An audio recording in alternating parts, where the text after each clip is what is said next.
Hello friends, मैं श्वेता सिन्हा आप सभी लोगों को उदित एकेडमी के यूट्यूब चैनल पर स्वागत करती हूँ। तो आप सभी लोगों को पता है कि मैं आप लोग को डी फार्म एंट्रेंस एग्जाम 2026 के लिए बायोलॉजी का कुछ इंपॉर्टेंट एमसीक्यू करवाती हूँ। तो पार्ट 1 और पार्ट 2 करवा चुकी थी और आज के वीडियो में मैं पार्ट 3 करवाऊंगी। तो चलिए, आज का क्लास का फर्स्ट क्वेश्चन है, who proposed the 5 kingdom classification. 5 जगत वर्गीकरण किसने दिया था? एरिस्टोटल ने, लिनियस ने, आरिच विटेकर ने, यर्स्ट हैकर ने। तो आप सभी लोगों को पता है कि 1969 में, कब 1969 में आरिच विटेकर ने 5 किंगडम क्लासिफिकेशन दिए थे। यानी कि जितने भी लिविंग ऑर्गेनिज्म थे उसको क्या किया था, 5 किंगडम में डिवाइड कर दिया था। कौन कौन? मोनरा, प्रोटिस्टा, फंगी, प्लांटिया और फिर एनवेलिया में। तो देखिए, तो 5 किंगडम क्लासिफिकेशन कौन दिया था? आर.एच. विटेकर में। यही पूछ देता है कि आर.एच. विटेकर कब है जो 5 किंगडम क्लासिफिकेशन दिए थे, तो आप क्या बोलते हैं? 1969। नेक्स्ट क्वेश्चन है, which kingdom includes multicellular, eukaryotic और हेटेरोट्रॉपिक ऑर्गेनिज्म। कौन सा जगत बहुकोशिकीय यूकैरियोटिक परपोषी जीवों को शामिल करता है? Monera, protista, plantae, animalia. Question क्या कह रही है कि कौन सा किंगडम है जो मल्टी सेलुलर हो, यूकैरियोटिक हो, हेटेरोट्रॉपिक ऑर्गेनिज्म। तो देखिए, ये टेबल है जो आप लोगों ने एनसीईआरटी में पढ़ा होगा। तो क्या था क्वेश्चन में? Multi cellular, eukaryotic. तो देखिए, मोनरा तो होगा नहीं क्योंकि ये प्रोकैरियोटिक है। प्रोटिस्टा क्या है? यूकैरियोटिक तो है लेकिन ये क्या है? सेलुलर है। फंगी क्या है? फंगी भी यूकैरियोटिक है और क्या है? मल्टी सेलुलर है। क्या है? मल्टी सेलुलर है। तो यहाँ पर लेकिन फंगी क्या है? ऑप्शन में ही नहीं है। क्या है यहाँ पर? ऑप्शन में फंगी नहीं है। उसके बाद क्या क्या रहा है कि मल्टी सेलुलर, यूकैरियोटिक और हेटेरोट्रॉपिक। तो मैं दूसरा ऑप्शन देखती हूँ। प्लांटिया का क्या है? यूकैरियोटिक है। फिर क्या है? ये मल्टी सेलुलर भी इसमें हो जाते हैं, लेकिन ये क्या होता है? ऑटोट्रॉफिक होता है, यानी कि हेटेरोट्रॉफिक नहीं है। एनिमेलिया क्या है? यूकैरियोटिक है, मल्टी सेलुलर यानी कि टिश्यू है तो उसमें तो मल्टी सेलुलर रहेंगे ही। फिर क्या है? हेटेरोट्रॉफिक यानी कि अपना खाना खुद से नहीं बनाता है, दूसरे पर डिपेंड रहता है। तो करेक्ट आंसर क्या हो जाएगा? Animalia is the correct answer, यानी D is the correct answer. Next question है, which of the following lacks true nucleus. किसमें वास्तविक नाभिक नहीं होता है? क्वेश्चन कहने का मतलब है कि ट्रू न्यूक्लियस नहीं है, यानी कि सिंपल सा मतलब है कि जो ट्रू न्यूक्लियस को लैक्स करता है, उस जिसमें ट्रू न्यूक्लियस की कमी रहती है उसको क्या बोलते हैं? प्रोकैरियोटिक बोलते हैं। क्या बोलते हैं? प्रोकैरियोटिक। तो आप लोग को पता है कि 5 किंगडम क्लासिफिकेशन में सिर्फ एक ही वो है जो प्रोकैरियोटिक है। कौन? मोनरा। कौन है? मोनरा। तो इसमें तो कुछ सोचने का ज़्यादा जरूरत ही नहीं है, सिंपल सी बात है कि प्रोकैरियोटिक किस में होता है? मोनरा में होता है। बाकी कोई ऑप्शन आपको दिखे या नहीं दिखे? मोनरा दिख रहा है, यस करेक्ट आंसर। और बाकी क्या है? प्रोटिस्टा। प्रोटिस्टा क्या थी? यूकैरियोटिक। फंगी भी यूकैरियोटिक है, प्लांटी भी यूकैरियोटिक है।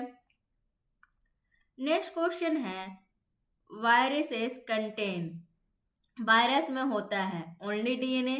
क्या सिर्फ वायरस में डीएनए होती है? ओनली आरएनए, केवल आरएनए होती है। आइडर डीएनए और आरएनए, डीएनए या आरएनए में से कोई एक, नाइडर डीएनए और आरएनए, ना डीएनए ना आरएनए। बताइए तो इसका आंसर क्या होगा? क्वेश्चन कह रही है कि वायरस में क्या प्रेजेंट रहता है। तो देखिए, वायरस में डीएनए भी प्रेजेंट रह सकती है या फिर आरएनए भी प्रेजेंट रह सकती है। देखिए, यहाँ पर मैंने वायरस का बहुत सारा टाइप्स को लेकर आई हूँ। देखिए, एक क्या है? टोबाको मोजाइक वायरस है जिसमें क्या है? आरएनए प्रेजेंट है। एक क्या है? एडिनो वायरस है जिसमें क्या है? डीएनए प्रेजेंट है। फिर क्या है? इन्फ्लुएंजा वायरस है जिसमें क्या है? आरएनए प्रेजेंट है। फिर क्या है? बैक्टीरियोफेज है जिसमें क्या है? डीएनए प्रेजेंट है। या तो आरएनए या तो डीएनए प्रेजेंट रहेगा। क्या रहेगा वायरस में? या डीएनए रहेगा तो आरएनए नहीं रहेगा, अगर आरएनए रहेगा तो उसमें डीएनए नहीं रहेगा, यानी कि दोनों में से कोई एक प्रेजेंट रहता है। तो करेक्ट आंसर क्या हो जाएगी? सी, डीएनए या आरएनए में से कोई एक। नेक्स्ट क्वेश्चन है, which of the following is a prokaryotic. इनमें से कौन प्रोकैरियोट है? Amoeba, amoeba, paramecium, mycoplasma, yeast. Question का क्या कह रही है कि इसमें से कौन है जो प्रोकैरियोट है, यानी कि इसमें से कौन है जो प्रोकैरियोट है, अमीबा है, पैरामीशियम है, माइकोप्लाज्मा है या फिर ईस्ट है। तो आप लोग को पता है कि प्रोकैरियोटिक कौन था, सिर्फ मोनरा था। तो माइकोप्लाज्मा किस में आता है, मोनरा में आता है। तो करेक्ट आंसर क्या हो जाएगी, C is the correct answer. Next question is kingdom protista includes, protista जगत में कौन शामिल है, यानी कि प्रोटिस्टा में कौन आते हैं, बैक्टीरिया आता है या फिर ईस्ट, यूनिसेलुलर यूकैरियोट, एक कोशिकीय यूकैरियोट या फिर मल्टीसेलुलर प्लांट्स यानी कि बहुकोशिकीय पौधे। तो यहाँ पर देख रहे हैं किंगडम प्रोटिस्टा, किंगडम प्रोटिस्टा को क्या बोला गया है, यूकैरियोटिक यूनिसेलुलर, यानी कि किंगडम प्रोटिस्टा क्या रहेगा, यूनिसेलुलर रहेगा और यूकैरियोट रहेगा, यानी करेक्ट आंसर इज सी।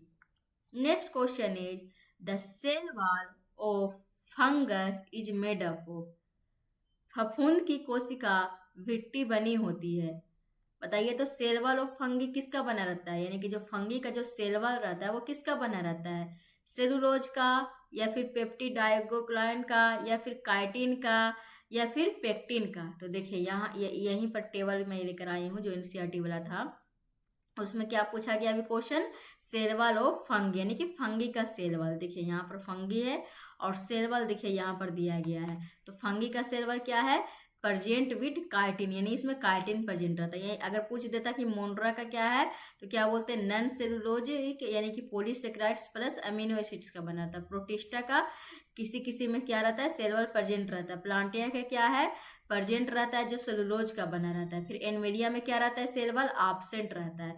और फंगी में क्या है, प्रेजेंट है और किसका बना है, काइटिन का बना है। तो करेक्ट आंसर क्या हो जाएगा, see the correct answer. Next question is which of the following is not a virus, निम्न में से कौन वायरस नहीं है। HIV आपको तो पता है HIV वायरस है, TMAB अभी मैं बताई थी कि भी क्या है, वायरस है। अभी मैं बताई थी ना, देखिए यहाँ पर दिखाई थी TMB का, दिखाई भी थी या नहीं, देखिए TMV यानी कि टोबैको मोजाइक वायरस, तो वो भी क्या है, एक वायरस है। नेक्स्ट क्या है, मम्प्स, ये भी वायरस है। फिर क्या है, माइकोप्लाज्मा, तो ये क्या है, आप लोग को पता है कि माइकोप्लाज्मा क्या है, मोनरा है, क्या है, मोनरा के अंतर्गत आती है। तो D is the correct answer. Next question है blue green algae are also called, नीला हरित शैवाल को क्या कहा जाता है, cyanobacteria, mycoplasma, euglenoids, slime mould. Question कह रही है कि जो ब्लू ग्रीन एल्गी है उसको क्या कहते हैं। तो सबसे कॉमन क्वेश्चन है, सभी लोग को पता होगा कि ब्लू ग्रीन एल्गी को साइनोबैक्टीरिया भी कहते हैं। क्या बोलते हैं, साइनोबैक्टीरिया। देख रहे हैं ब्लू ग्रीन एल्गी इस टाइप से रहता है जिसको क्या बोलते हैं, साइनोबैक्टीरिया। इसी को क्या बोलते हैं हम लोग, ब्लू ग्रीन एल्गी। क्या है आपका, साइनोबैक्टीरिया है। नेक्स्ट क्वेश्चन है lichens are a symbiotic association between, lichen किसका सहजीवी संघ है, एल्गी एंड फंगी, शैवाल और फफूंद, बैक्टीरिया एंड एल्गी, बैक्टीरिया और शैवाल, फंगी एंड प्रोटोजोआ, फफूंद और प्रोटोजोआ, नन, इनमें से कोई नहीं। तो लाइकेन किसका सिम्बायोटिक होता है, लाइकेन किसका सहजीवी संघ है। तो देखिए व्हाट इज लाइकेन, लाइकेन सबसे पहले होती क्या है। तो आप सभी लोगों को पता होगा कि lichen is an organism that consist of a symbiotic relationship. Simple सी बात है कि लाइकेन क्या एक ऑर्गेनिज्म है जो क्या करता है, सिम्बायोटिक रिलेशनशिप रखता है between fungi and photosynthetic algae और साइनोबैक्टीरिया, यानी कि फंगी और एल्गी के बीच में क्या रखता है, सिम्बायोटिक रिलेशनशिप। यानी कि फंगी को क्या होता है, एल्गी से बेनिफिट होता है। सिम्बायोटिक रिलेशनशिप कहने का मतलब क्या है कि एक दूसरे से क्या होता है, बेनिफिट। जैसे फंगी को क्या हो रहा है, एल्गी से बेनिफिट होता है, और एल्गी को क्या होता है, फंगी से बेनिफिट होता है। तो उसको क्या बोलेंगे, सिम्बायोटिक रिलेशनशिप। करेक्ट आंसर क्या हो जाएगा, एल्गी एंड फंगी, यानी A is the correct answer. Next question है which organism reproduces by binary fusion, कौन द्विखंडन द्वारा प्रजनन करता है, amoeba, paramecium, yeast, spirogyra. Question क्या कह रही है कि इसमें से कौन है जो बाइनरी फ्यूजन से रिप्रोड्यूस करता है। तो यहाँ पर देखिए बाइनरी फ्यूजन किस में दिखा रहा है, अमीबा में। तो अमीबा में क्या होता है, बाइंडरी फिजन। कैसे होता है, पहले क्या रहता है, पेरेंट अमीबा होता है जिसमें क्या होता है, न्यूक्लियस बढ़ता है। उसके बाद क्या होता है, डिवीजन ऑफ न्यूक्लियस होता है। फिर साइटोप्लाज्म का भी डिवीजन होता है। उसके बाद क्या होता है, 2 डॉटर सेल बन जाते हैं। तो बाइंडरी फिजन किस में हो रही है, अमीबा में हो रही है। किस में हो रही है, अमीबा में। नेक्स्ट क्वेश्चन है, in 5 kingdom classification bacteria belong to. 5 जगत वर्गीकरण में बैक्टीरिया किस में आते हैं, प्रोटिस्टा में, मोनरा में, फंगी में या फिर प्लांटी में।